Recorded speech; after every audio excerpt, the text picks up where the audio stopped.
Dr. Yusuf Hanipan. I must thank him for his rather inflated comments on my person, which I do not at least reserve. Tapi saya dapatlah memuji kita. Malam ini saya punya hidung mekar. Karena kita ada kunyit, hidung kita mekar pula. Karena aku ke Datuk Patinggi atau Jambu menjadi aku Tuan Tengah, tuan-tuan dan puan-puan, orang-orang hutan semua. Today I would like also to address the flora and fauna of Sarawak, including, of course, ladies and gentlemen, including the rusa, the plandok, the baby hutan, the tupe kerabak, and so on. Which brings me back to about 30 years ago, I think, more than 30 years ago, in my speech to the Dewan. I said on the moving the Flora and Fauna Conservation Act, I said Sarawak does not belong to us alone.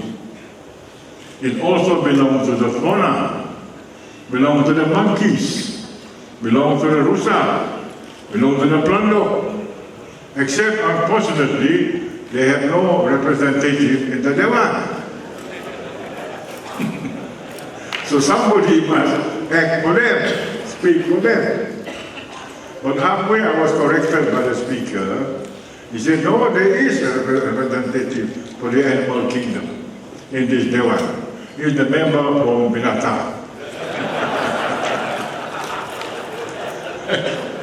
I was complaining about how we mess up our environment. I remember my speech then was saying, I call it, on the 8th day, you know, according to the Bible, God created the heavens and the earth in 6 days, rested on the 7th, and on the 8th day, man messed it up. That's why I call it on the 8th day, we messed it up. So I think there was the first person to speak about environment. People thought I was gila or something. Mind you, nearly 40 years ago I was talking about it because I was gila. Now they know I'm not gila. Maybe they were gila at that time. The need to preserve our precious environment, including our forest. I want people to think of our forest as a treasure. Satu kekayaan bagi kita. Bukan hanya puncak kayu. They must look on our forest nature like a naturalist look at it. Like David Attenborough look at it. Not just like some timber logging, all they can see is the timber sign, is the dollar sign. No. All this destruction of natural forests, tropical forests, across the belt from Brazil to the Congo Basin to Southeast Asia. The rate of depletion of tropical forests in the Amazon Basin is terrifying. Now they are fighting for it, and I think they will be some success. I don't want that to happen here. The earlier we put a stop to it, the better it is. I look forward to the day when the timber that we produce is processed only in Sarawak as a finished product. And the raw material from planted forests, no more logging from natural forests. That's what I'm looking forward to in the days ahead. But our progress is very slow on this one. There's nothing better than just to defend our planted forest and leave the natural forest alone for other purposes other than logging.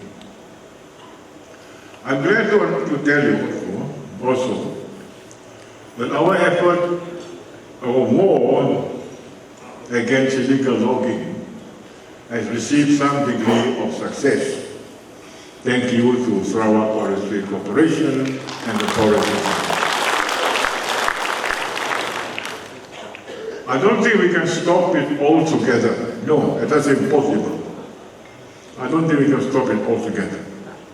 But we have made a beginning and a start. I am told that 30 over sawmills have been shut down, bankrupt, Nyamah because they've been stealing our timber all this while. No more. They set up the sawmill right in the middle of the jungle, and they have no license. But they've been running on illegal timber all these many years. No more of this. I've cancelled also half OT licenses. No more. Because they use the OT license to steal timber from left and right. And that applies to the Big Six also.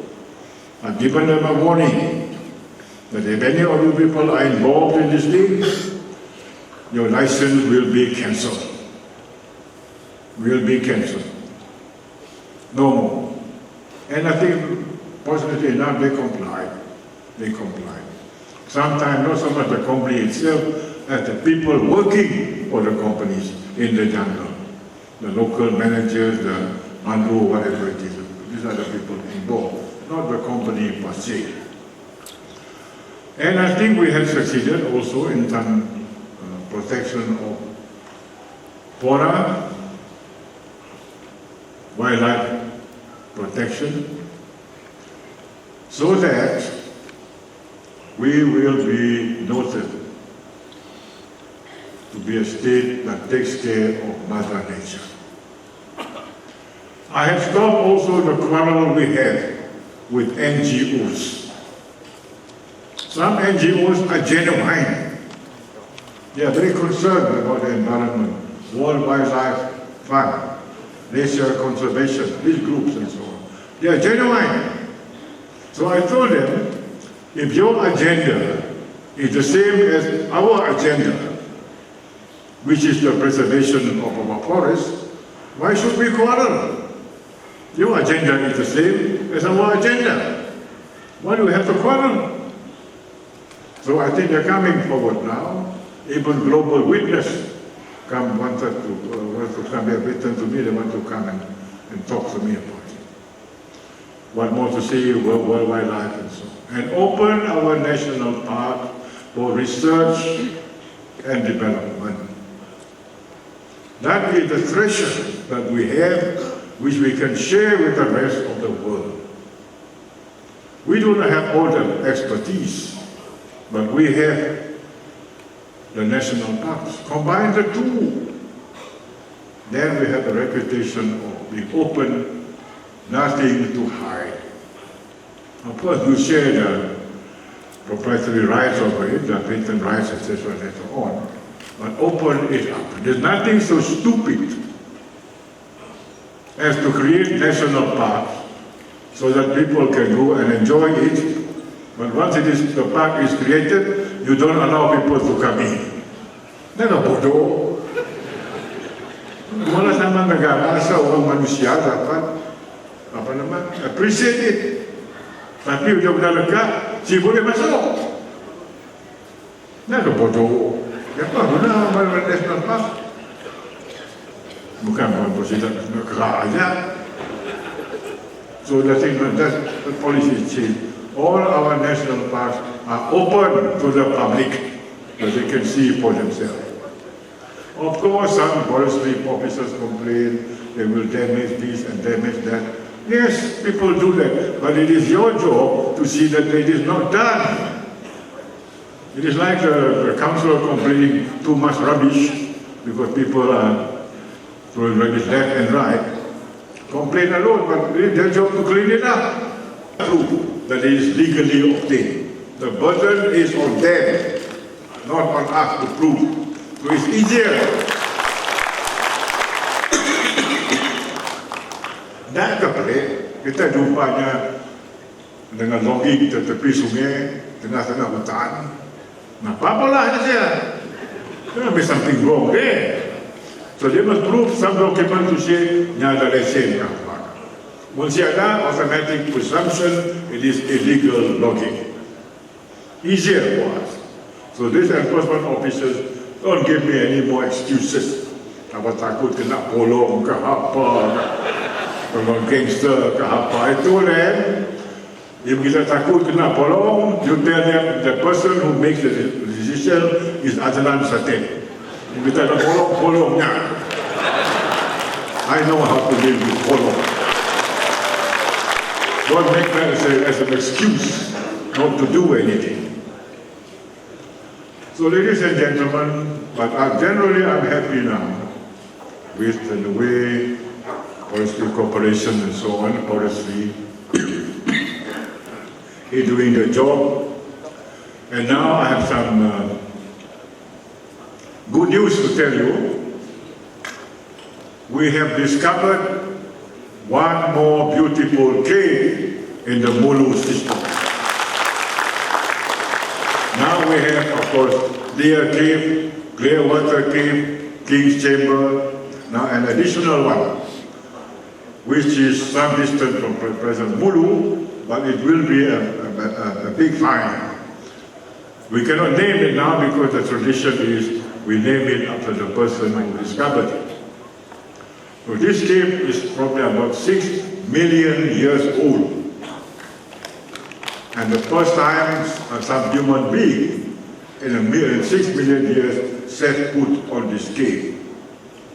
So I think that is another feature of Sarawak which we can be proud of. And I suspect there will be more caves discovered. I think that the whole Mulu system, the whole limestone Mulu system, I think it's a nest of caves. And when they use this colored water to see how it flows, I think there are other caves also yet to be discovered. So that is the good news for us and for the tourism industry and for the people who love nature and so on. So I want to show you the picture.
So there we are. I hope we'll find more caves for the future so that we will have the distinguished reputation of having the biggest cave system in the whole world.